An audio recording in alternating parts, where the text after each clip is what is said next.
Please identify yourself. Yes, my name is Natalie Eberts. I'm drove in from Fargo this morning. And just say that I do see where you're coming from, and I think that your intentions are good. I'm sure that everyone I'm sure everyone's in this room's intentions are good. As we've heard from everyone, we're all human, and I think there's a lot of good intentions here. And I don't think there's any xenophobic intentions, and I just want to appreciate that. Clearly, there are a lot of questions and concerns by the amount of time this meeting is going on for, and the number of people who come, especially with concerns about approving the bill as it's written right now. So I do think there has to be some type of better way to address this than just passing it as written today. So I really encourage you to maybe consider a study or a working committee or group can do some more research, look into all these questions, something short of just putting this into law right now. So I'd really request that, and also address your concerns, Representative Olson, as well as those of state and local government maybe haven't felt included enough in the process, or that they're being collaborated with, reached out to, and also address concerns with many of us today who have real concerns with the bill. So I am gonna, if there's no objections, I'll step out a little bit from behind the podium. I'm a teacher, so I can project my voice pretty well. I used to be. That's okay? Can everyone hear me okay? No, just stay by the You guys? Okay. We're recording. Sorry. All right, that's okay. So I wrote an opening. It was a little bit out there, but we've been together in this room for almost 6 hours, so I'm just going to go for it. It's in kind of a couple of languages, but it brings a metaphor, which I'm going to flesh out for you, so just bear with me for 1 second. When I was in Tanzania for a year, they would say in like big group gatherings like this, they do a greeting, which is basically, and many of my Somali friends and others Swahili speaking friends will be familiar with this. It's Salam alaikum, alaikum salam, which is just peace of God be upon you, and then also they say Bwana Yesu asifiwe, which just means Jesus Christ be praised, and they say another one as well for another religion. So, this is a clearly different style in our country, where we separate church and state, right, in public discourse, but it's also a way of, accepting different religions and embracing diversity, right? So as you may have guessed from that example, I spent the last 2 years living in Muslim areas of the world. Lived in southern Tanzania for a year, teaching in a village Muslim area, and I lived in Hargeisa, Somaliland, for last year. And I guess approaching this, we've heard a lot of great testimony, and I clearly can't speak to that anymore as a refugee, as immigrants, as foreigners coming to this country, but I guess I can sort of speak to the opposite of that.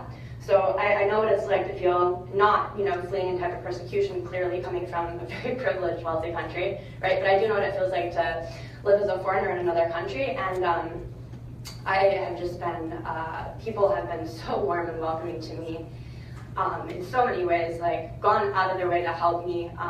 Just a few examples include I was visiting my village back from Somaliland, going back to Tanzania, and people were fasting for the month of Ramadan, but they were kind enough to cook for me during the day when they weren't cooking for themselves, and just giving me all sorts of gifts when it was clearly coming out of the food that they were saving up that they'd been farming throughout the year, and giving me a place to stay. There was no hotels in this village, accommodating me, even giving me their bed in a house with a dirt floor, and not belittling that. It was clean and comfortable, but just truest hospitality and welcoming. And I could give many more examples, helping my roommate when she had malaria, driving her to the hospital in the middle of the night.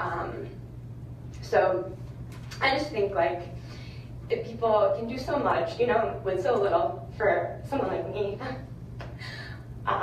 who's come from a very privileged country, and they know that, they're aware of the US's reputation globally, so, if they can open their house and their homes and their hearts to someone like me, I think we can continue to do that as a state, as a country, as a people, as a nation, and especially when we have so much. We're one of the most richest and most powerful countries in the world. We still are, and we have so much education. If we wanted to, we could read tons of books about history of Somalia. We learn Somali or any other language, right? We have so much opportunity and to learn about it. So, you know, for someone who doesn't have a lot of exposure to people from other countries who are still able to find in their hearts to welcome you and treat you as human, I think that we can learn a lot from that, and I think we should continue to apply that. Yeah, so, you know, just to kind of spell it out even starker terms, if someone can, you know, I'm not starving, I've had malaria before, but I don't have it now. You know, if I'm not starving, why can't I can help? You know, if people who've been in much starker circumstances help me, why can't I help personally? Why can't we help as a state? Why can't we as a country? And you know, I understand the concerns about sort of the federal government sort of issuing unfunded mandates and sort of forcing things, and I understand that sort of concern about fairness and an equal partnership.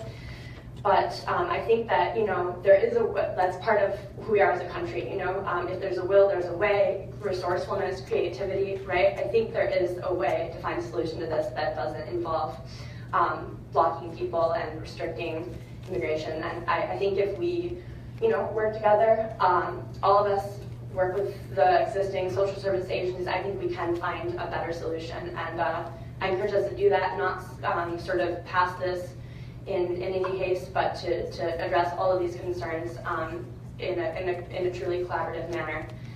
All right, I'll leave it at that, and I thank you all for your time. Thank you very much. Anyone else?